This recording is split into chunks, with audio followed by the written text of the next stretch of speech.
Hello everyone, welcome back to our YouTube channel. आपने great depression का नाम तो सुना ही होगा। अगर नहीं सुना है तो कोई बात नहीं, आप गूगल कर सकते हैं। तो ग्रेट डिप्रेशन जो टर्म था 1930s में बहुत ही ज़्यादा पॉपुलर हुआ था।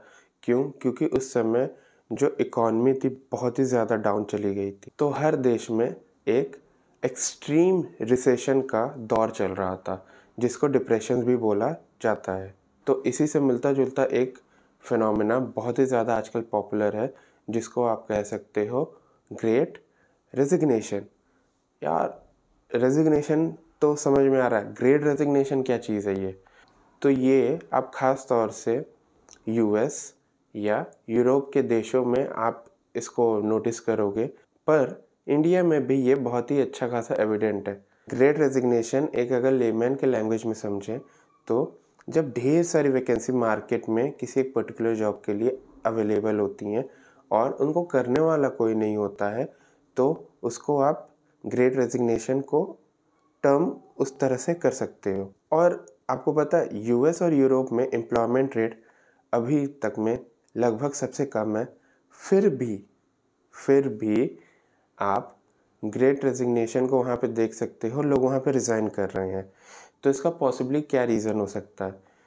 तो आपको हम एक टास्क देते हैं, आप वीडियो पॉज करिए और कमेंट्स में जाके लिखिए कि इस ग्रेट रेजिग्नेशन के क्या क्या रीज़न्स हो सकते हैं, क्यों ये ग्रेट रेजिग्नेशन जो है लोग नोटिस कर रहे हैं या ये फिनोमेना कॉइन किया गया है। तो यूएस में और यूरोप के कुछ देशों में कोविड के वजह से, क्योंकि बहुत लोगों की लाइफ अफेक्ट हुई है और जॉब भी उनकी काफ़ी गई है, तो उसको टैकल करने के लिए वहाँ के गवर्नमेंट ने कुछ सोशल सिक्योरिटी प्रोग्राम लाए, जिनमें से एक था अनएम्प्लॉयमेंट अलाउंस। तो जब अनएम्प्लॉयमेंट अलाउंसेस दिए जा रहे थे, तो उसमें अगर कोई एक पर्टिकुलर पर्सन एक पर्टिकुलर अमाउंट तक अर्न नहीं करता है, या आप कह सकते हो अर्न करता है, तो उस रेट के ऊपर जो भी लोग हो रहे थे उनको अलाउंसेस नहीं दिए जा रहे थे। हाउएवर जो बेंचमार्क था उससे अगर जो लोग कम अर्न कर रहे हैं उनको अलाउंसेस दिए जा रहे थे। तो दूसरा रीज़न ऐसा है कि अगर कुछ स्पेसिफिक स्किल्स किसी के पास है और डिमांड बहुत ज़्यादा है और सप्लाई लिमिटेड है, तो अगर डिमांड ज़्यादा हो रही है और सप्लाई लिमिटेड है तो उसकी वजह से प्राइस जो है बढ़ जाती है किसी चीज़ की। तो एक एम्प्लॉय के पास अगर कुछ स्पेसिफिक स्किल है जिसको मार्केट में रिक्वायरमेंट बहुत ही ज़्यादा है और उसके लिए दूसरी कंपनियां एक्स्ट्रा पे करने को तैयार हो रही हैं और वो पर्सन एक कंपनी से दूसरी कंपनी जॉब स्विच करता है, तो उस सिनेरियो में भी आप एक अनएम्प्लॉयमेंट देख सकते हो। यहाँ पे अनएम्प्लॉयमेंट का टाइप जबकि एक फ्रिक्शनल अनएम्प्लॉयमेंट होगा, पर यह भी एक तरह का अनएम्प्लॉयमेंट ही है। फिर थर्ड रीज़न होता है इसमें कि जो वल्नरेबल ग्रुप है, जैसे कि आप कह सकते हो जिनको कोई डिज़ीज़ है या जिनकी एज ज़्यादा है, जिनको कोविड से बहुत ही ज़्यादा अफेक्ट हो सकता है, तो वो क्या करते हैं, वो काम पे जाना छोड़ देते हैं या कुछ पर्टिकुलर टाइम के लिए बंद कर देते हैं। तो जब इतने ज़्यादा लोग काम पे नहीं जा रहे हैं, तो इसके वजह से इस टर्म को कॉइन किया गया था कि ये ग्रेट रेजिग्नेशन है, जहाँ पे ढेर सारे लोग रिज़ाइन कर रहे हैं। यार, जब वो लोग घर में बैठ के पैसे कमा रहे हैं और उनको बाहर रिस्क लेना भी नहीं पड़ रहा, तो इसमें दिक्कत किसको आ रही है? तो दिक्कत जो है वो सबसे पहली तो गवर्नमेंट को आ रही है। गवर्नमेंट को क्यों दिक्कत आ रही है? गवर्नमेंट को दिक्कत इसलिए आ रही है, क्यों? क्योंकि गवर्नमेंट को अपनी जेब खाली करनी पड़ रही है। गवर्नमेंट अपनी जेब खाली कर रही है।